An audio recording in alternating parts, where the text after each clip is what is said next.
NCAA. Oh, yeah, that's right. 2K21, I guess, or 22. Yep, Finally. 22. EA's coming back with it. Here we go. Okay, so there's been a firestorm on the internet for this game. I think it's grown louder here as of late because the people that played it are now in positions to kind of dictate decisions that are happening. Because this game, I was very lucky to be in this game, okay? And it did not necessarily paint me and depict me in the greatest image, but it was an honor to be inside the NCAA game. Now, granted, business-wise, and as I've gotten older, incredibly fucked up just to be doing that and profiting off of that. It seemed like everybody was making money, schools, coaches, everybody was making money except for the players, and which can happen in college football because they're getting a scholarship. So you can kind of say, like, okay, we are giving them something for their time and effort. But whenever the NCAA folks started making billions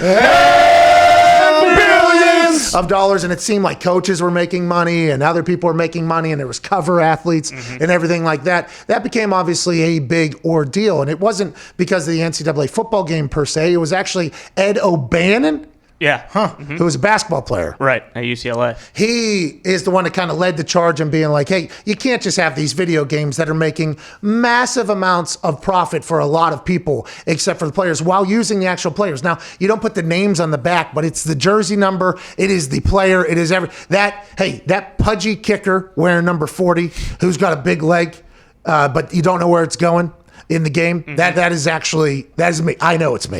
and I don't think, by the way, at the time, I didn't think like, hey, pay me, because all my friends played the game.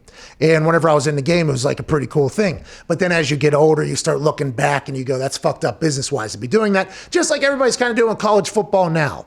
But I believe the name, image, likeness law that was put into play, I believe, or is getting put into play. I'm not sure when it starts or how it starts or how this whole thing is going to go. I do remember Anthony Gonzalez, former teammate of mine. He was one of the big pushers for it because he was at the Ohio State University. And I think this game coming back is obviously goes hand in hand with the name, image, and likeness thing happening, which I'm a fan of. I don't know how you're going to pay every single athlete that plays. You're not going to be able to do that. My answer has always been, you can't. If they can go sign autographs and make money, though, let them do it. And by the way, if that's a fake-ass autograph signing for 20 minutes and some company wants to pay Pat White to do that after he's built this entire campus, basically, he should be allowed to do that. The NCAA and colleges and bash like, no, we're not making money. Remember, this is not a profitable operation. I was like, well, you just built a $250 million building over there and a $300 million thing over here. So not profitable is an interesting way whenever you're kind of spending money out or whatever. But this name, image, likeness,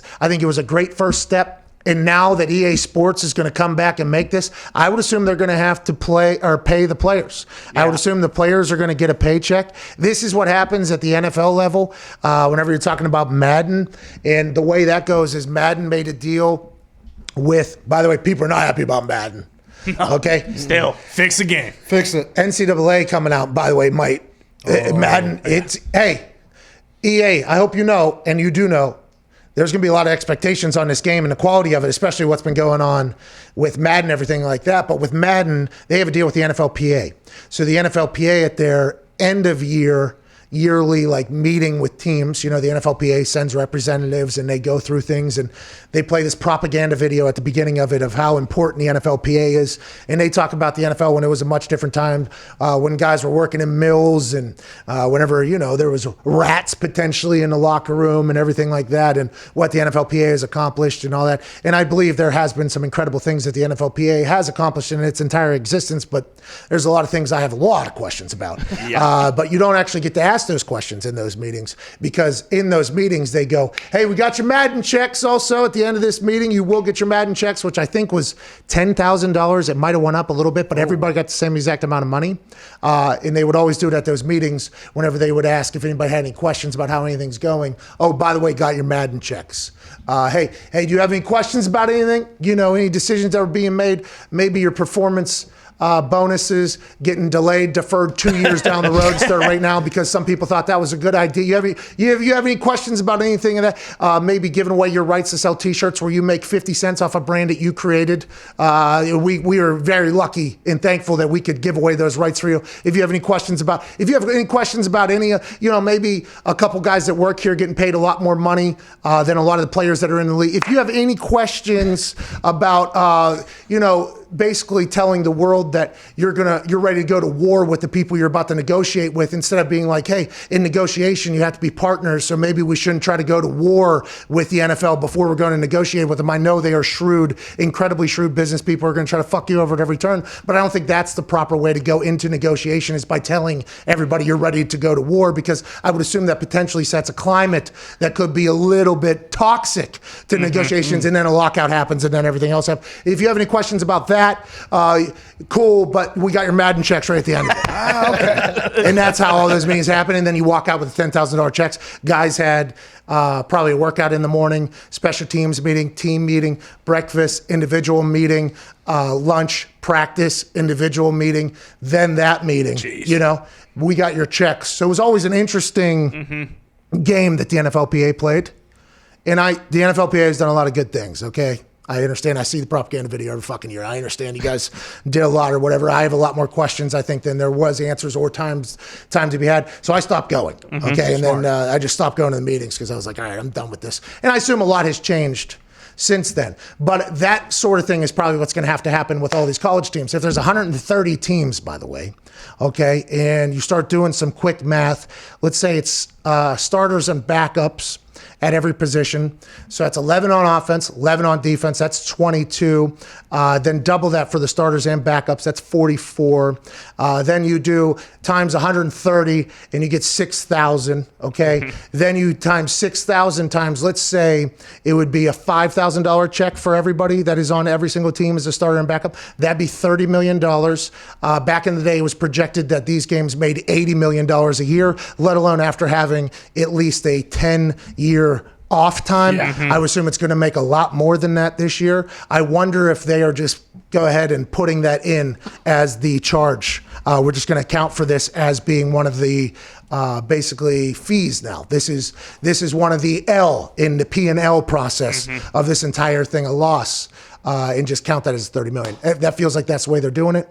And by the way, I like if that's how it's working. That's how they'd have to do it, right? Because there's absolutely no way that you can like fairly there's no way you can fairly give that money out amongst all those guys. Like, there's no way everyone's going to be happy. So if this is what I still don't think they're going to ultimately make this. I feel like they've been doing this a bunch the last couple of years, but step in the right direction. I hope they do. Nick just sent a text that said, for now, EA Sports. Nick, where'd you get this from? Let's see. Specifically, I'll be honest, I don't know. There's a lot of stuff floating around there on Twitter. But for now, EA Sports is planning to move forward without rosters that include the names. Yeah. Who was it, though? Do we know who it was? Is this legit, is what I'm saying? It's legit. Okay. EA Sports is planning to move forward without rosters that include the names, images, or likenesses. Okay, so they literally just said, no, we're not doing a name, image, likeness thing. Wow. Of real college players. Current NCAA rules prohibit athletes from selling their name, image, likeness rights while in college. However, those rules are likely to be changed at some point in the coming year, either by the NCAA, state legislatures, or Congress. It's not yet clear if the evolving rules will allow for the kind of group licensing arrangement that would be needed for EA Sports. That's what they're planning on. That's exactly. So they're just going top 25 teams or something like that? No, because you won't be able to do that either because you can't pay any of those players as well. Nope. So they are preparing. This is them preparing for this thing changing and them being able to get a group licensing. Yeah. Because if you can't play with the players that people think are in there, what are you even selling? Just the fact that Alabama has a bunch of random stooges running around. Exactly. That they're planning on the name, image, likeness thing being able to be had and being able to do something that we just laid out. And Zito sent something interesting into the thread right now. The big thing that people are taking away from everything that's coming out about this press release, not one mention of the NCAA. Straight up college football. Yeah, that'll be very interesting because the group licensing will not be with the NCAA, it'll be with the players, right? Because the NFL and the NFLPA are two different groups, right? Whenever negotiating. NFLPA does a lot of negotiating for players on things. It's crazy. I don't want to talk about it.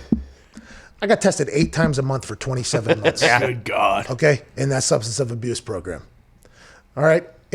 I read the goddamn thing. It's supposed to lighten off if you don't make any mistakes. I never made any mistakes except for questioning the doctor who's in charge of the program, what his doctorship was. That was the only thing I did wrong. And that was at the very beginning of this whole thing.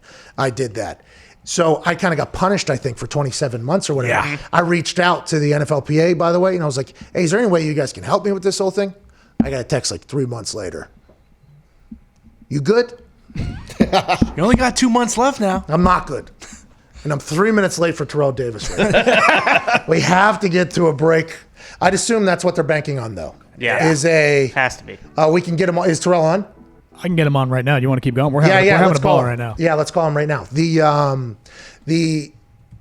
have to be planning for that. Yeah, because once that gets checked off, then it's kind of like, okay, now this is a much easier situation we can work. Well, they're going to have to negotiate with the NCAA too, right? Yeah. Because if all these schools are part of the NCAA is going to have to give the okay for them to utilize. How about these players step down so they're not going to play anymore?